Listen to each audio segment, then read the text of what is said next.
What's going on, guys? I'm Tyler, and to continue my Studio Ghibli series, I'm here to let you know that Pom Poko is no perfect movie. And Pom Poko is about a group of Japanese raccoon dogs who have shape-shifting abilities, played by Clancy Brown, Trez MacNeille, J.K. Simmons, and Jonathan Taylor Thomas, as they go to extreme lengths in order to protect their homeland from being taken over by human urban developers who are building suburbs and apartment buildings over their natural habitat. Now, before I go into detail about the pros and cons of this movie, I should probably talk about what many Ghibli fans consider the elephant in the room about this movie. Because in Japanese folklore, the Japanese raccoon dogs in this film have very prominent testicles that are left out in the open, completely uncensored, even in the English dub of the movie. And not only that, are occasionally a key element towards their shape-shifting abilities. In fact, towards the climax where they're using their balls as parachutes in order to strike an attack against police officers that are invading their territory, which leads to them using their testicles as beanbags as they're trying to beat the shit out of these cops. To answer your question, yes, it really is that fucking weird. And I'd go into more detail about just why it's so surreal and unintentionally so bizarre, especially if you're in an American audience, but I don't want to spoil those other moments because there really aren't as many moments like that as some Ghibli fans would like to say. Maybe it's because when they do happen, they just seem so out of the ordinary that Ghibli fans blow it out of proportion, but but yeah, aside from very awkward scenes like that climax, the most we usually get are characters just sitting around discussing things as per what the story demands for each scene, but you can't ignore the fact that this is a Disney dub, but they have testicles that are out in the open and uncensored, and people are bitching and moaning about X-Men Days of Future Past showing Hugh Jackman's ass, which I thought parents would want to see that anyways, or with Hamilton having a censored fuck, which... Have you seen Hamilton on stage? That happens all the fucking time. Oh my god. Bottom line, Disney's done some dirty stuff, and this is absolutely no exception. Now, on to the actual movie. One of the best components of it is the animation. As opposed to going for more naturalistic character designs in most of his movies, Isao Takahata with Pom Poko goes for something a lot more fast-paced, imaginative, and creative in regards to the animation, considering all the developed characters in the film are these raccoon dogs. And they're all given different character features in regards to their faces or their size or the types of clothes they wear in order to differentiate them from one another, even though you don't really keep track of their names all that much, which more on that later. The way raccoon dogs change from themselves into things like humans or statues are so fast and fluid and incredibly seamless. You could tell they put a lot of effort into make sure that none of the transformations looked choppy or phony, and it all looks great. And in regards to the overall animation style, this is probably the closest Takahata ever came to making something that looked like a Hayao Miyazaki movie. In fact, with the animation and with the character traits in the story, you'd swear this was a Hayao Miyazaki movie. The film has this watercolor style look to it, kind of like My Neighbor Totoro or Kiki's Delivery Service. It, of course, has a war between nature and humans over what is their land and how far they're willing to go in order to keep what's considered their land. But both sides are treated fairly, even though there aren't any well-developed human characters. When we do see bits of them during the sequences where raccoon dogs are striking their attack, they're still portrayed as decent, if not very naive and unaware human beings who don't understand what kind of damage they're doing. They're not doing it to hurt nature. They're doing it because Japan's population at the time was growing significantly. It was sometime after the baby boomer era where there was a bigger demand for more homes because more people were having more families. So it actually kind of makes sense why the suburban plans that they made were so poorly developed that they hurt nature. They weren't doing it on purpose, but it doesn't change the fact that they're still putting so many endangered species' lives at risk. And as for the raccoon dogs, even though they can be very mischievous, equally, if not more so troublesome than the humans, They're, again, not doing it initially to start a war against humans, because there's a lot of things about human culture that they love. Food, music. In order to spy on them and plan out future attacks, they buy, well, they don't buy, they steal a television set off the ground in some dumping area, and they become obsessed with it. They become obsessed with partying and drinking and stuff like that. Again, in a Disney movie.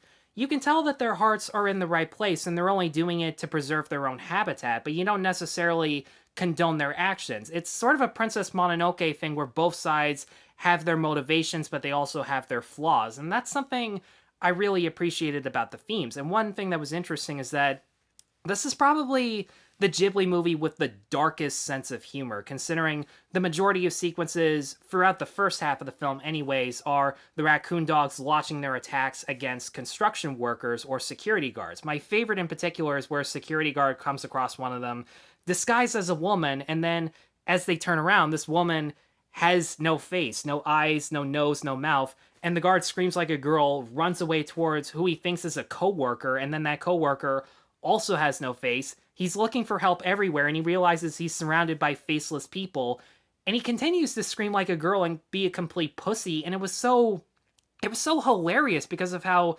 surreal and morbid the sense of humor was, and you genuinely believe that even though they're fighting for their habitat, you can tell that they're having a ton of fun doing it, especially this one sequence where they try to pay tribute to the humans that they've inadvertently killed. They're trying to pay respects as much as possible, but there comes a point where they stop pretending like they're not giggling and start laughing their asses off because it's a victory for them. But unfortunately, as great as the animation is, as thought-provoking as the themes are, the pacing and the storytelling techniques for this movie feel so underdeveloped, drawn out, and in a weird way, kind of lazy for a Studio Ghibli movie for one particular reason. The character who has the most amount of dialogue is the narrator, Maurice LaMarche, who's just there to deliver exposition about things for scenes that we could have just watched visually without any dialogue whatsoever, or by having characters actually interact with each other. You barely see any character interactions unless it's about the war between them and the humans. We never get to see what their lives were like before, during, or after that. If we ever learn anything about what happens in between, it's just the narrator explaining what's happened in between the following years as they're trying to put their plan into motion, how things change, and that stuff's all fine and good, but if we don't know anything about these characters, why should we give a shit about them? These characters are nothing but tropes. Clancy Brown is just the short-tempered, hot-headed soldier who wants to fight first, ask questions never, who immediately wants to kill all humans even though he loves and is obsessed with human food, and then randomly changes his mind. It's just like, okay, we can keep a few humans, but humans have got to go. We have to fight first in order to claim what's ours. Trez McNeil as the shaman is just the wise sage who wants to fight with peace as opposed to fighting with violence, which is great and everything, and she has this strict no-nonsense attitude that you appreciate about her because she's probably the character who has the most amount of dialogue, but other than that, you don't know anything about her. I wanted to know more about J.K. Simmons, who is a mixture of Tress MacNeille and Clancy Brown, who does want to fight, but is willing to wait it out in order to make sure if they do have a fighting chance, if they can study the strengths and weaknesses of humans, but I don't think he even has like 10 lines of dialogue throughout the 2-hour runtime.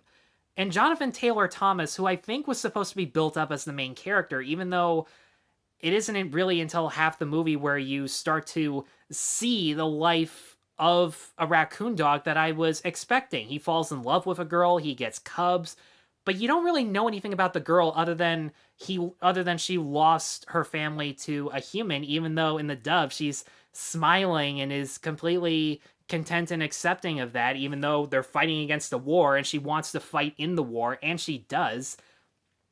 Seriously, the development in this movie is all over the place, and it's not focused enough. There should not have been a narrator. It should not have been covered over the span of a few years.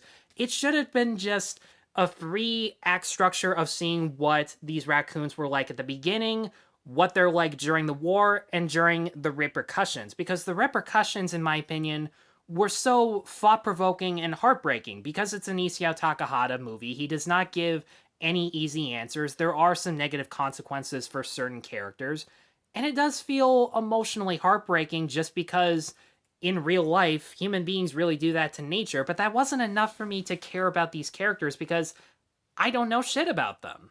In my opinion, the best Studio Ghibli movies are the ones that are very laid back and relaxed in their pacing and are all about the character interactions, which is why it's so disappointing that Pom Poko as a story relies more on narration and facts as opposed to character development in order to motivate the story, which is really sad because Pom Poko does have an intriguing and darkly hilarious concept that when they use it to its fullest potential, mostly during the first half, it is very effective. The transformation sequences are very imaginative and beautiful, especially this one sequence where they try to scare an entire city into believing it's haunted by throwing this enchanted parade.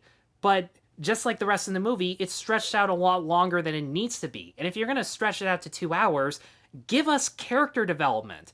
This movie did not give us character development, and that is why Pom Poko is still one of the most disappointing Studio Ghibli movies because it takes a great concept and unfortunately it makes it feel really boring.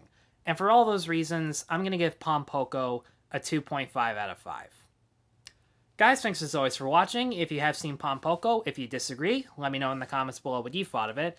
And I'm still very curious, what is your least favorite Studio Ghibli film? This, for the longest time, was mine. Now it's second least thanks to Ocean Waves. In any case, let me know in the comments below what you think. Be sure to stay tuned for more Studio Ghibli reviews, and be sure to like and subscribe. Take care.